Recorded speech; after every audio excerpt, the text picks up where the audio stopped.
माँ दुर्गा की चौथी शक्ति की पावन कथा। नवरात्रि में चौथे दिन देवी को कुष्मांडा के रूप में पूजा जाता है। अपनी मंद हल्की हंसी के द्वारा अंड यानी ब्रह्मांड को उत्पन्न करने के कारण इस देवी को कुष्मांडा नाम से भी अभिहित किया गया है। माँ का उपासना मंत्र। इस मंत्र का जप जरूर करें। सुरा संपूर्ण कलश रुधिराप्लोतमेव च दधाना हस्तपदाभ्याम कुष्मांडा शुभदास्तु में। इस देवी की 8 भुजाएं हैं, इसलिए अष्टभुजा कहलाई। इनके 7 हाथों में क्रमशः कमंडल, धनुष, बाण, कमल पुष्प, अमृतपूर्ण कलश, चक्र तथा गदा है। 8वें हाथ में सभी सिद्धियों और निधियों को देने वाली जपमाला है।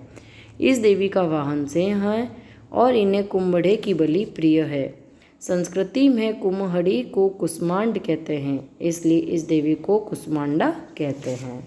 तो अब मैं आपको इस माता की कथा सुना देती हूँ। पौराणिक कथा के अनुसार जब सृष्टि नहीं थी, चारों तरफ अंधकार ही अंधकार था, तब इसी देवी ने अपने ईषत हास्य से ब्रह्मांड की रचना की थी। इसीलिए इसे सृष्टि की आदि स्वरूपा या आदि शक्ति कहा गया है। इस देवी का वास सूर्य मंडल के भीतर लोक में सूर्य लोक में रहने की शक्ति क्षमता केवल इन्हीं में है। इसलिए इनके शरीर की कांति और प्रभा सूर्य के भांति ही दैदीप्यमान है। इनके ही तेज से 10 दिशाएं आलोकित है। ब्रह्मांड की सभी वस्तुओं और प्राणियों में इन्हीं का तेज व्याप्त है।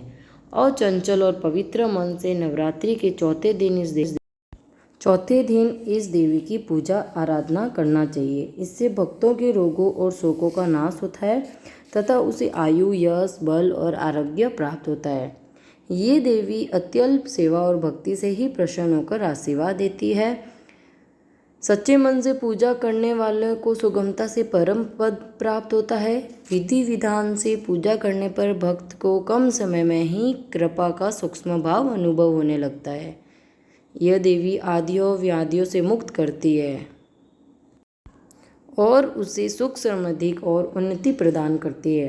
अतः इस देवी की उपासना में भक्तों को सदैव तत्पर रहना चाहिए। नवरात्रि के चौथे दिन माँ कुष्मांडा की पूजा अर्चना की जाती है।